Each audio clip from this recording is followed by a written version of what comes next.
Today, the Naira is experiencing unsettling turbulence and its value is falling. Now, the Naira depreciated to as low as 545 Naira per dollar over the weekend. The Central Bank of Nigeria is accusing the BDCs of having been complicit in illegal forex transactions that have hindered the flow of foreign exchange into the country. The central bank will henceforth discontinue the sale of foreign exchange to bureau d'echange operators. Big news, there's the breaking news there at the bottom of your screen. Banks are now mandated by the Central Bank of Nigeria to sell foreign exchange to customers. How about that? From Triple E Media, I'm still Rahmat Muhammad, and this is still the backstory, but it's a mini episode.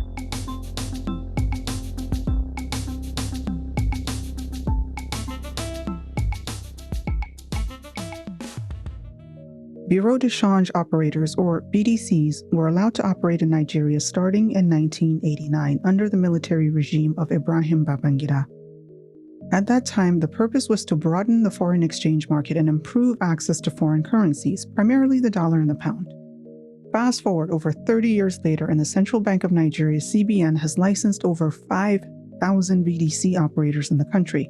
6 months ago, in July 2021, CBN announced that they would stop selling foreign exchange to BDC operators, essentially cutting one of their supply chains.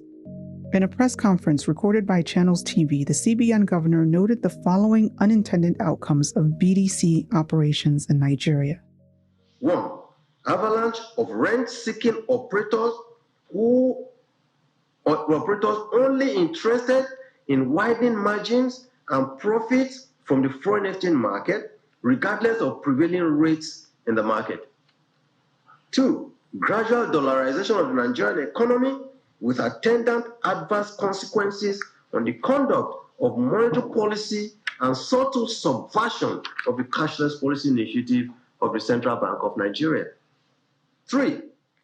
Prevailing ownership of several... The outcome that caught our attention was the dollarization of the Nigerian economy, and Anthonieta Kalunta is here to explain what that means and why we shouldn't be doing it.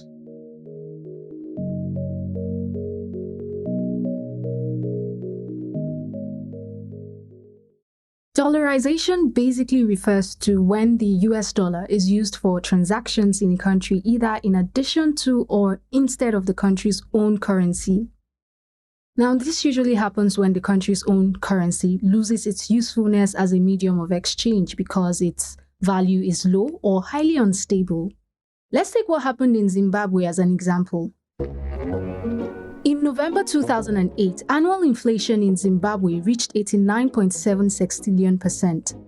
So $1 US was equivalent to over 2.5 billion Zimbabwean dollars. Things got so bad that in 2009, the Zimbabwe government issued the 100 trillion Zimbabwe dollar note. To this day, that is still the largest denomination of currency ever issued in the world. Now, if you're wondering what a 100 trillion Zimbabwe dollar could buy in 2009, it couldn't even cover bus fare. And even if you use the 100 trillion bill to buy something, don't expect to get any change back. The hyperinflation that Zimbabwe's economy experienced is probably the reason that the country resorted to using more stable foreign currencies for their transactions, mostly the US dollar. Now, things are not that bad in Nigeria, but in October of last year, CBN reported that inflation had increased from an average of 12% to 17% in just 12 months. And $1, which was equivalent to about 375 Naira in the beginning of 2021, had increased to over 400 by the end of 2021. At one point, some analysts were even predicting that inflation would push the exchange rate to 1,000 Naira per dollar. So more and more Nigerians now prefer to keep their money in dollars or earn in dollars. The dollar is seen as a more stable currency, and it's even a thing of prestige to spend in dollars. But the dollarization of our economy is not a sustainable solution to the fundamental problem of inflation. And to understand this, we need to go back to Zimbabwe. In 2009, when things got so bad that the currency was being used as insulation and stuffing in furniture, Zimbabwe's finance minister announced that the country would use the US dollar as the legal currency of transaction, so they officially dollarized their economy. And this move actually worked to stabilize the economy, and long-term economic planning became easier for the country, since the stable dollar attracted some foreign investment. But these gains were short-lived. Zimbabwe soon realized that by having the dollar as their formal currency, they couldn't control money policy. They had to adhere to policies set by the US Federal Reserve, and not all of them were favorable. Then there were also disadvantages when trading with neighboring countries, and they were unable to make their goods cheaper in order to compete in local and foreign markets. And that's all because the underlying issues of inflation were still there.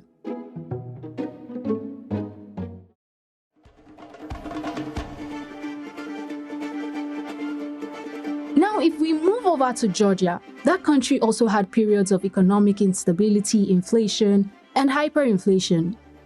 But unlike Zimbabwe, Georgia never officially dollarized their economy, but that didn't stop the financial sector from adopting the dollar as their main currency.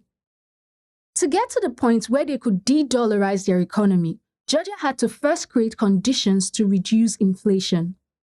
Since 2010, Georgia had managed to keep inflation at an average of 3.6%. At the same time, they made long-term financial instruments backed by the Georgian currency available in the financial sector. So over time, the dollarization of the financial sector in Georgia went down. That's how Georgia was able to prevent its economy from becoming fully dollarized. Okay, now, back to Zimbabwe.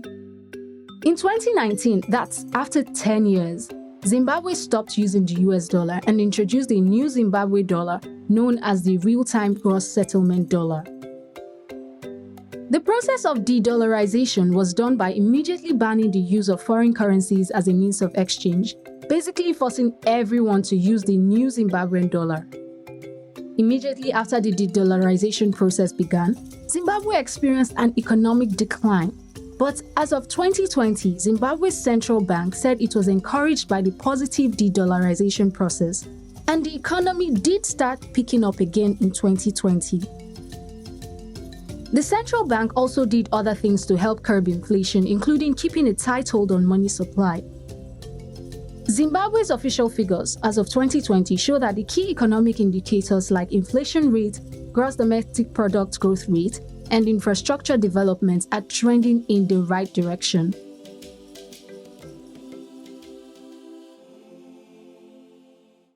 So now back to Nigeria.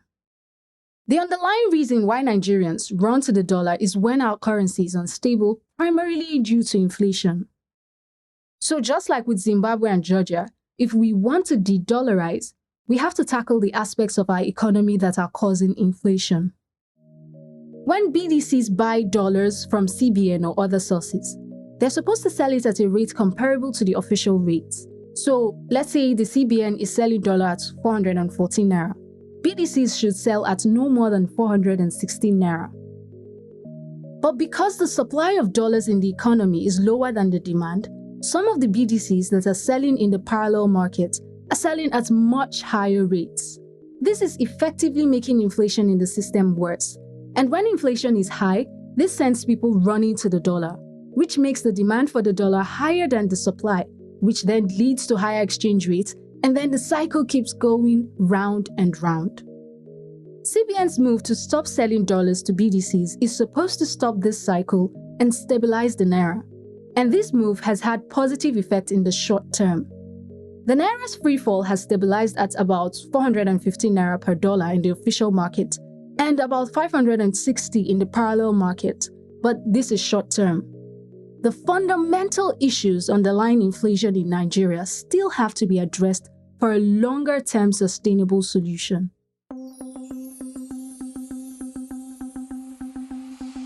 The Backstory is a Triple E Media production. Production copyright 2022 Triple E Media Productions. If you enjoyed this episode of The Backstory and you would like to hear more, go to our website at 234audio.com to play the sample content. Then download our app from the Google Play Store for even more episodes. You can also subscribe to our YouTube channel at 234 Audio to watch the video for this episode. Make sure to click the notification bell, like, and leave a comment. Our episodes can also be found on Apple Podcasts, Google Podcasts, Spotify, TuneIn Radio, or wherever you get your podcasts. Don't forget to subscribe, like, and leave a comment. This episode of The Backstory was produced by Rahmat Muhammad, Anthonieta Kalunta, Uche Mbah, Dominic Tabakaji, and Sam Tabakaji. Executive producer Rahmat Muhammad. Special thanks to Mala Iwa Gbado Ikaleku.